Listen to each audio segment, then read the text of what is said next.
Selamat datang di sesi 9 untuk materi web programming using PHP. Di sesi ini kita akan belajar item insert dan item select. Sebenarnya di sesi sebelumnya kita sudah mempelajari insert ke dalam database lewat register, dan kita juga sudah pelajarin select ke database melalui login. Tapi di sesi ini kita akan menggunakan insert dan select untuk item yang akan kita gunakan sebagai transaksinya.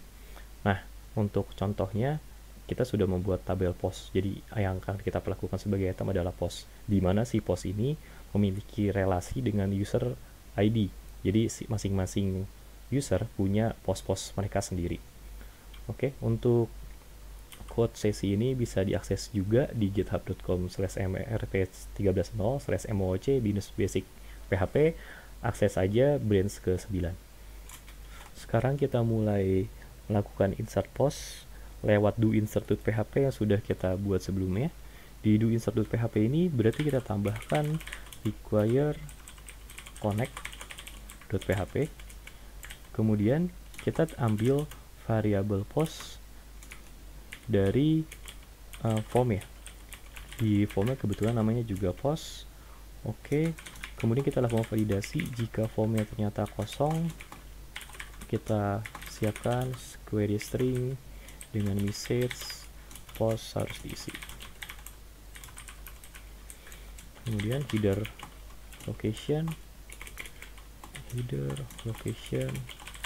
titik 2 my folder 2 kali index.php tanda tanya, kita oper query stringnya langsung. Oke. Kemudian die. Nah, itu validasinya post harus diisi. Kemudian kalau validasinya berhasil, maka kita butuh melakukan insert ke database, ke dalam tabel post. Kita siapkan query-nya. Query insert into tabel post memiliki kolom post dan user ID. Nah, values-nya berarti untuk parameter pertamanya, values-nya adalah petik 1 $post. Parameter keduanya adalah user ID-nya. Nah, user ID kita ambil dari session. Jadi pertama kali kita session start terlebih dahulu, terus kemudian $user ID sama dengan $_session user ID. Oke, kemudian kita masukkan ke dalam values-nya. Saya kasih $user ID. Oke. Sekarang query-nya sudah oke. Kita jalankan dengan mysqli_query. Parameter pertamanya $con, parameter kedua $query. Kemudian kita siapkan query string sama dengan message sama dengan post berhasil dimasukkan. Kita siapkan header location naik folder 2 kali index.php query string, kemudian die.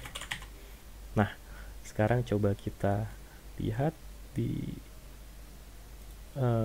index.php kita login terlebih dahulu, press test. Oke, sudah login. Coba kita masukkan satu postingan asal aja, isinya misalkan abcde post.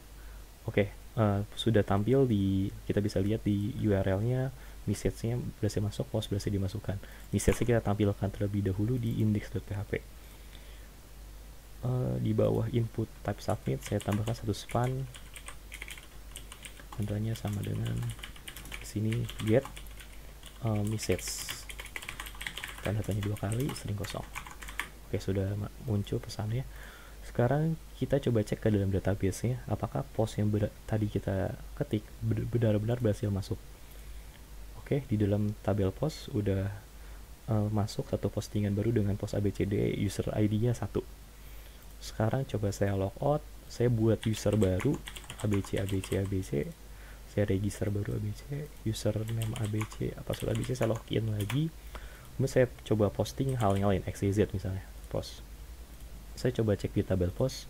Oke, berarti sudah ada post dari user 1 dan sudah ada post di user 2. Sekarang pertanyaannya, bagaimana caranya menampilkan semua post yang tadi sudah masuk di bawah sini. Jadi ini kan hanya sekadar template. Kita coba ganti template ini jadi postingan yang benar-benar ada di dalam tabel.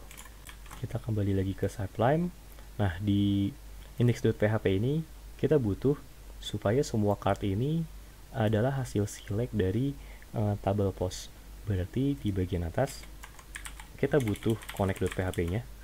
Kita require masuk ke dalam folder action connect.php. Nah, ini salah satu card-nya saya hapus, kita cuma butuh satu template aja. Kemudian di atas div class card itu kita buka tag PHP. Kemudian di dalam tag PHP ini kita siapkan query-nya. Query-nya berarti select bintang post. Oke, kemudian kita execute query-nya dan kita simpan dalam variable result. SQL query query. Nah, kemudian kita butuh ambil masing-masing row dari hasil select ini. Nah, caranya tinggal menggunakan while, kemudian kita siapkan satu variabel, misalnya $post sama dengan SQL fetch asok.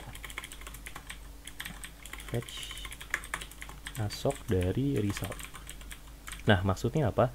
Jadi cara kerja fetch asok itu, kalau misalkan dia sudah ambil satu row data dari paling atas, maka dia akan lanjut ke data berikutnya, lagi sampai habis. Nah, dengan menggunakan while ini, kita bakal ambil setiap row-nya sampai row paling terakhir, dan row paling terakhir karena kosong, maka hasilnya 0. Kemudian karena hasilnya 0, otomatis keluar dari while. Jadi selama tidak 0, kita akan loop terus-menerus. Nah, sekarang letakkan kurung kurawal buka di sebelah while-nya, kemudian kurung kurawal tutupnya bukan di dalam sana, tapi kurung kurawal tutupnya ada di bawah. Nah, kurung kurawal tutupnya kita letakkan di bawah sini, artinya si while ini isinya adalah semua bagian dari div class card ini. Oke, sekarang header-nya tinggal kita ubah jadi harusnya username, tapi karena kita belum berhasil select username, harusnya kita lakukan join di atas ini. Sementara kita user ID dulu. Kemudian di dalam artikelnya juga diganti jadi post. Oke, sekarang coba kita refresh di Chrome ya. SQL fetch asok boleh ya, given. Oh ya, ini kurang from. Oke, refresh lagi. Oke, sekarang sudah muncul. Nah, sekarang bagaimana caranya supaya ini muncul bukan user ID tapi username? Berarti di bagian post, berarti kita butuh pakai query join.